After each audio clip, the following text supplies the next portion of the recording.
Doctor Mirza شفیق صاحب کو میں مائک حوالے کر رہا ہوں کہ اے اہل قلم آؤ یہ میراث سنبھالو، اے اہل قلم آؤ یہ میراث سنبھالو، میں مملکت لوح و قلم بانٹ رہا ہوں۔ اب اس کے بعد یہ ٹاک شو اسٹارٹ ہوگا جس کی نظامت اینکرنگ کریں گے ڈاکٹر مرزا شفیق حسین شفق صاحب۔ آپ کے درمیان وہ مخاطب ہوں گے۔ خواتین و حضرات السلام علیکم۔ آج کا جو یہ ٹاک شو ہے اس کا عنوان ہے حضرت علی کی زندگی اور ان کا طرز حکومت۔ اس پر گفتگو کرنے کے لیے ہمارے ساتھ جو مہمان ہیں وہ آپ کے روبرو ہیں، اور کچھ مہمان ابھی ہمارے ایسے ہیں جو پہنچ نہیں سکے ہیں، بھی راستے میں ہیں، انشاءاللہ وہ بھی آ جائیں گے تو گفتگو کا باقاعدہ آغاز ہوگا۔ میں اس گفتگو کے آغاز کے لیے مناسب سمجھتا ہوں کہ عرفان صدیقی کے کچھ اشعار سے اپنی گفتگو کا آغاز کرتا ہوں۔ قبلہ اجازت دیں، آپ صدر ہیں آج کے پروگرام کے، کہ خیمہ نصرت بپا ہوگا علی آنے کو ہیں، خیمہ نصرت بپا ہوگا علی آنے کو ہیں، مارکوں کا فیصلہ ہوگا علی آنے کو ہیں۔ دیکھتا ہوں آسمانوں پر غبار اٹھتا ہوا، دلدلے فرخندہ پا ہوگا علی آنے کو ہیں، دلدلے فرخندہ پا ہوگا علی آنے کو ہیں۔ آئینے خوش ہیں کہ اڑ جائے گا سب گرد ملال، آئینے خوش ہیں کہ اڑ جائے گا سب گرد ملال، شہر میں رقص ہوا ہوگا علی آنے کو ہیں، شہر میں رقص ہوا ہوگا علی آنے کو ہیں۔ اب تلک ہوتا رہا ظالم تیرا سوچا ہوا، اب تلک ہوتا رہا ظالم تیرا سوچا ہوا، اب میرا چاہا ہوا ہوگا علی آنے کو ہیں، اب میرا چاہا ہوا ہوگا علی آنے کو ہیں، اب میرا چاہا ہوا ہوگا علی آنے کو ہیں۔ اور میں تو چپ تھا پھر زمانے کو خبر کیسے ہوئی، میں تو چپ تھا پھر زمانے کو خبر کیسے ہوئی، میرے چہرے پر لکھا ہوگا علی آنے کو ہیں، میرے چہرے پر لکھا ہوگا علی آنے کو ہیں۔ ہو رہا ہے قید و بندے رہزنا کا بندوبست، دیکھیے گا مسعود صاحب خاص طور سے آپ کی نظر کر رہا ہوں کہ ہو رہا ہے قید و بندے رہزنا کا بندوبست، عاملوں کو خط ملا ہوگا علی آنے کو ہیں، عاملوں کو خط ملا ہوگا علی آنے کو ہیں۔ اور جب ادھر سے ہو کے گزرے گا گوہر افشاں جلوس، جب ادھر سے ہو کے گزرے گا گوہر افشاں جلوس، میرا دروازہ کھلا ہوگا علی آنے کو ہیں، میرا دروازہ کھلا ہوگا علی آنے کو ہیں۔ خواتین و حضرات، آج ہم اس عظیم ترین شخصیت کے حوالے سے گفتگو کرنے جا رہے ہیں کہ جنہی نے وحشیوں کو انسان بنایا اور انسانوں کو مسلمان بنایا، مسلمانوں کو سلمان بنایا اور سلمان کو فخر سلیمان بنایا۔ وہ عظیم شخصیت کہ جس نے بیزر کو ابوذر بنایا، اپنے در کے گداگر کو قلندر بنایا، مجبور کو مختار بنایا، مٹی سے بہلنے والوں کو بہلول بنایا، صاحب کردار کو میثم تمار بنایا، اور اپنی محبت میں مستغرق رہنے والوں کو شمس بنایا، اور شمس کو پھر شمس تبریز بنایا۔ وہ عظیم ترین شخصیت کہ جس کی ولادت خانہ کعبہ میں ہوئی، وہ عظیم ترین شخصیت کہ تاریخ اسلام کا کوئی ورق بھی بغیر نام علی کے مکمل نہیں ہوتا، چاہے وہ اعلان رسالت سے قبل کا مرحلہ ہو اور چاہے وہ اعلان رسالت کے بعد، کوئی بھی تاریخ اسلام کا ورق علی کے ذکر سے خالی نہیں ہے۔ آپ اگر وفات پیغمبر کے بعد کا تذکرہ کریں گے تو بھی ہر مقام پر علی نظر آئیں گے، اور وفات پیغمبر سے قبل کی داستانیں دہرائیں گے تو بھی ہر مقام پر علی نظر آئیں گے۔ اور امام علی کی سیرت اور امام علی کی شخصیت ایسی ہے کہ جس کی جانب ہر مذہب، ہر مسلک، ہر فرقے کا انسان متوجہ ہوتا ہے۔ ایسی پرکشش شخصیت شاید تاریخ کو نصیب ہی نہیں ہوئی ہے۔ مجھے اس موقع پر جب ہم گفتگو کرنے جا رہے ہیں اس عظیم ترین شخصیت کے بارے میں، مسیحی مورخ زائد بن روکس کے کچھ جملے یاد آ رہے ہیں۔ زائد نے کہا تھا کہ جب میں حضرت علی علیہ السلام کے بارے میں کچھ لکھنا چاہتا ہوں، کچھ بولنا چاہتا ہوں، تو مجھے ایسا محسوس ہوتا ہے جیسے میں آسمان پہ اڑنا چاہتا ہوں مگر فن پرواز سے ناواقف ہوں، جیسے سمندر میں تیرنا چاہتا ہوں مگر فن تیراکی سے ناآشنا ہوں۔ ایسی عظیم ترین شخصیت، اس عظیم ترین شخصیت کے حوالے سے اب ہم گفتگو کرنے جا رہے ہیں، اور اپنی گفتگو کا آغاز میں کروں گا امیر العلماء مولانا سید حمید الحسن صاحب قبلہ سے، جو ہمارے بزرگ بھی ہیں اور ہندوستان کی عظیم ترین شخصیات میں سے ایک اہم ترین شخصیت ہیں۔ سرکار حضرت علی کے حوالے سے گفتگو ہو رہی ہے، تو پہلے کیونکہ مولود کعبہ کہا جاتا ہے حضرت علی علیہ السلام کو، اور تاریخ نے لکھا ہے کہ کعبے میں نہ حضرت علی سے پہلے کوئی پیدا ہوا اور نہ حضرت علی کے بعد کوئی کعبے میں پیدا ہو سکا ہے آج تک۔ یہ ایسا شرف ہے جو پروردگار عالم نے صرف اور صرف جناب امیر کی ذات سے مختص کیا ہے۔ اس بارے میں آپ اپنے خیالات کا اظہار کریں۔ تمام حضرات کا بہت شکریہ کہ انہوں نے ہم کو اس کا موقع دیا، خاص طور سے اس ون وائس سوسائٹی کے جو حضرات ذمہ داران ہیں، رفت صاحب، حسن لال صاحب اور خدا اور تمام حضرات، میں سب کا شکریہ ادا کرتا ہوں کہ انہوں نے مجھے اس کا موقع دیا کہ میں اس جگہ پر کچھ دیر حاضر رہوں اور کچھ کہوں۔ سب سے پہلی بات کہ بہت ہی اہم سوال آپ کا ہے خانہ کعبہ کے بارے میں، کہ جہاں اس سے پہلے نہ کوئی پیدا ہوا نہ بعد میں۔ تو ہم اتنا آپ سے پہلے بتا دیں اپنے سامعین کے لیے بھی، جو یہاں یا ریکارڈنگ کے ذریعے، اس ٹیلی کاسٹ کے ذریعے جہاں جہاں بھی بات پہنچتی ہو، یہ سن لینا تو بہت آسان ہے کہ علی خانہ کعبہ میں پیدا ہوئے، جہاں کوئی پہلے نہیں ہوا اور جہاں بعد میں بھی اب تک کوئی نہیں ہوا۔ پہلے یہ تو سمجھیں کہ خود خانہ کعبہ، میں ان باتوں کو نہیں بیان کروں گا کہ کعبہ جو ہے وہ تمام مسلمانوں کے لیے عبادت کا ایک مرکزی نشان ہے، عبادتوں کے لیے، نمازوں کے لیے مرکزی اہمیت رکھتا ہے۔ اس بات کو ہم بالکل الگ رکھتے ہوئے پوچھیں گے اپنے بہت سے سامعین سے اور لوگوں سے کہ خانہ کعبہ کی تاریخ اور ہسٹری کے بارے میں کچھ ہم جانتے ہیں، تو مشکل جواب ہوگا، بہت سے لوگ نہیں بتا پائیں گے۔ ہم اتنا عرض کر لیں کہ قرآن کریم نے، جس کا پیغام، قرآن کی آواز، قرآن کا میسج اس وقت سے تقریباً اگر میں حساب لگاؤں تو شاید 1463 سال ہوتے ہوں گے کہ جب قرآنی پیغام شروع ہوا، اس لیے کہ ہجرت کو 1440 سال ہو رہے ہیں، اور اس سے 13 سال اوپر اور ہم چلے جائیں تو 1440 سے 50-53 سال،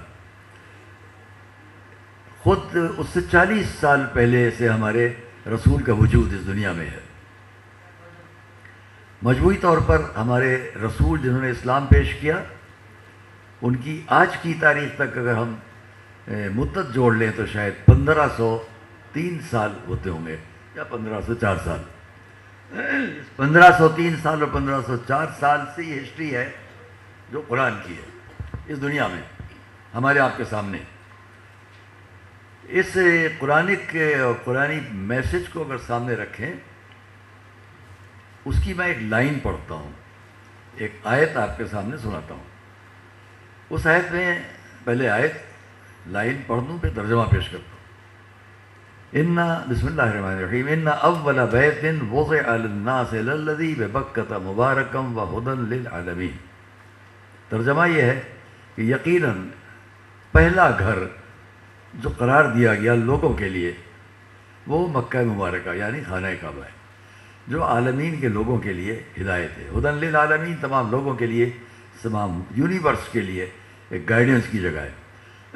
اب اگر ہم یہ دیکھیں کہ جب قرآن نے اس خانہ کعبہ کے لیے کہا کہ پہلا گھر اس زمین پر، تو ہماری تمام ریلیجن، تمام مذاہب، تمام دھرموں کے ماننے والے جس پہلی شخصیت سے اپنا وجود مانتے ہیں، ہم انسانوں کا، یہ منش، یہ انسان، یہ ہیومن بینگ، ہم لوگ، ہماری ہسٹری میں سب سے اوپر ایک نام آئے گا جو کرسچینٹی، یہودیت، اسلام اور دوسری لفظوں میں ہمارے ہندو بھائی، جینی، بدھسٹ سب مانتے ہیں۔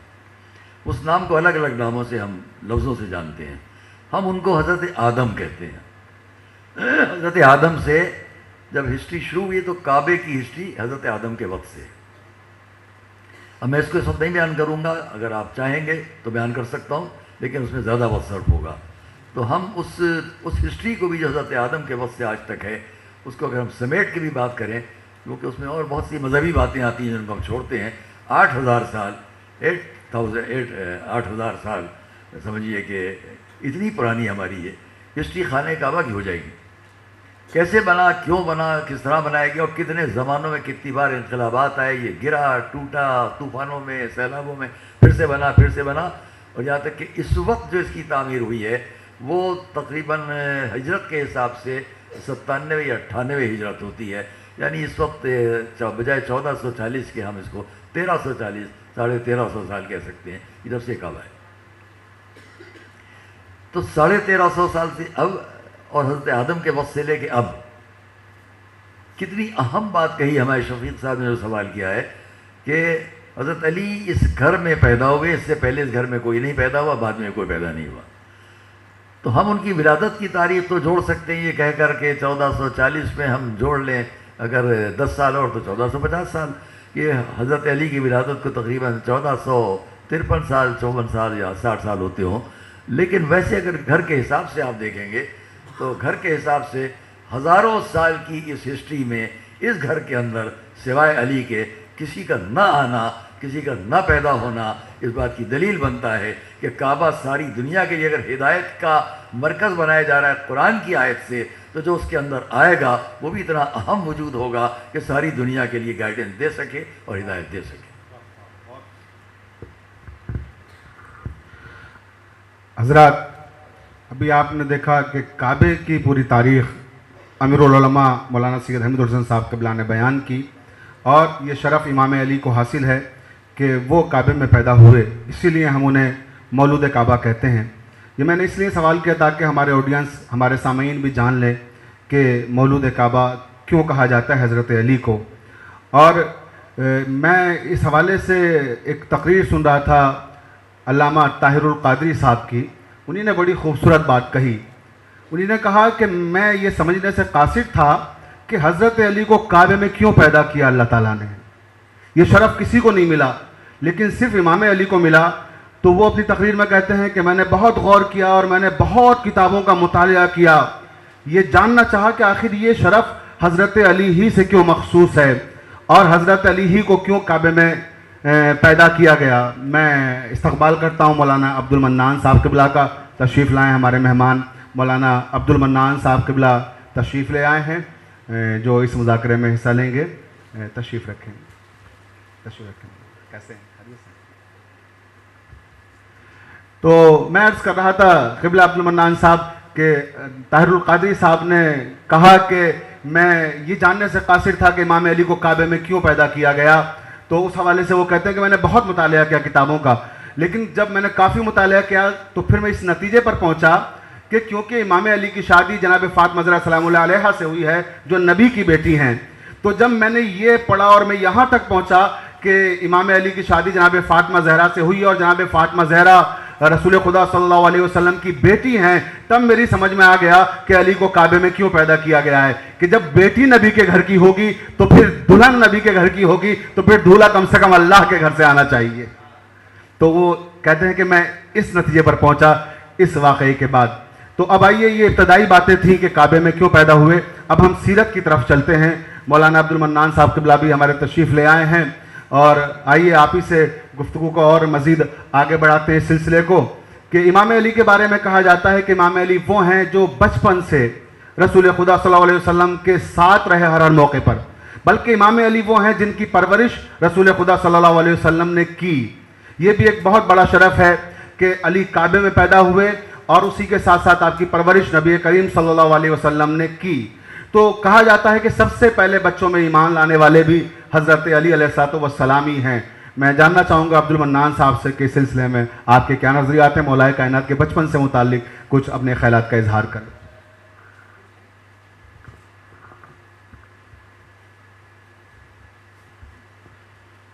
نحمده ونصلي على رسوله الكريم اما بعد